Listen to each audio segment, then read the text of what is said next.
தலைவர் ராகுல் காந்தியை பொறுத்த வரைக்கும் ரொம்ப இலகிய மனம் உள்ளவர்.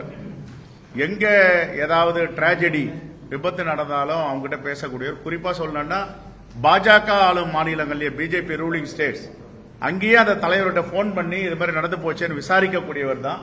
இதை தயவு செய்து நான் பலமுறை எங்க இன்சார்ஜ் சொல்லியிருக்காரு, எங்க ஆர்கனைசேஷன் ஜெனரல் செக்ரட்டரி KC வேணுகோபால்ஜி சொல்லியிருக்காரு. இந்த நாட்டோட எதிர்கட்சி தலைவர், லீடர் ஆஃப் ஆப்போசிஷன், டிராஜடி அந்த அமைப்பை தான் பேசினார். அடிப்படையில் கண்டி பொலிட்டிக்கல் இல்லை, இதுல அரசியலே கிடையாது. சமூக வலைதளங்களில் பேசுறத பத்தி நீங்க அடுத்தது சொல்லும் போது எங்க இன்சார்ஜ் இப்போ இன்ஸ்ட்ரக்ஷன் கொடுத்திருக்காரு எல்லாருக்குமே, பொது வெளியில எதை பத்தியும் பேசக்கூடாது, கூட்டணி அது இதெல்லாம் எங்க ஹைகமாண்ட் வில் டிசைட். இவர் போயிட்டு எங்களுடைய ஃபீலிங்ஸ் எல்லாருடைய கருத்துக்களையும் சொல்லுவாரு. எங்க அகில இந்திய Congress committee high command will take decision, each and every thing they will take decision, அவங்க எடுப்பாங்க. அதே போல இந்த தேர்தல் கிட்ட வர சூழல்ல அதிக இடங்கள் வேணும்ன்ற தலைவர்களுடைய கருத்துக்கள் அதுதான் இப்ப இந்த கூட்டத்தில் கூட அவர் வலியுறுத்தி இருக்காரு, பொது வெளியில பேசக்கூடாது, அது அகில இந்திய தலைமை பார்த்துக்கும், ஹைகமாண்ட் வில் டிசைட், அவங்க தீர்மானிப்பாங்க எப்படி வாங்கணும் என்ன வாங்கணும். அதனால இப்ப எங்களுக்கு இன்ஸ்ட்ரக்ஷன் கொடுத்திருக்காரு, பொது வெளியில யாரும் பேசக்கூடாது. Right, next.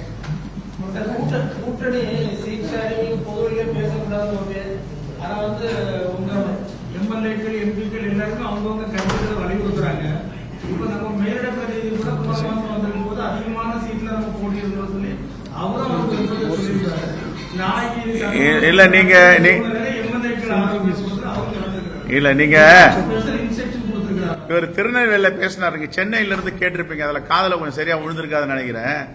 கொஞ்சம் நல்லா உன்னிப்பா அந்த வீடியோ கவனிங்க. அவர் என்ன சொன்னார்னா, திருநெல்வேலியில 125 தொகுதிகள் ப்ரிப்பேர் பண்ணுங்க, வில்லேஜ் கமிட்டி ரொம்ப வலிமையா இருக்கு, ஸ்ட்ரென்தன் பண்ணிருக்கோம், 125 தொகுதியில ப்ரிப்பேர் பண்ணுங்கன்னது நாங்க தனியா நிக்கிறதுக்கு இல்ல, எல்லோருக்கும் சேர்த்து தான் இம்மிடியட்டா 125 சீட்ஸ் ப்ரிப்பேர் பண்ணுங்க, ப்ரிப்பரேஷன் ஒர்க்க ஸ்டார்ட் பண்ணுங்க அப்படின்னாரு. நீங்க உடனே என்ன பண்ணிட்டீங்க, அதை தனியா காங்கிரஸ் ஒரு 125 தொகுதி அவர் நிக்க போறான்னு எழுதிட்டீங்க. தப்பு. அதே மாதிரி அவர் எந்த இடத்துலயுமே சொல்லல. பல இடங்கள்ல அதுக்கு கிளாரிபிகேஷன் அவரும் சொல்லியிருக்கார், நாங்களும் சொல்லியிருக்கோம். தவறா புரிந்து கொள்ளப்பட்டது.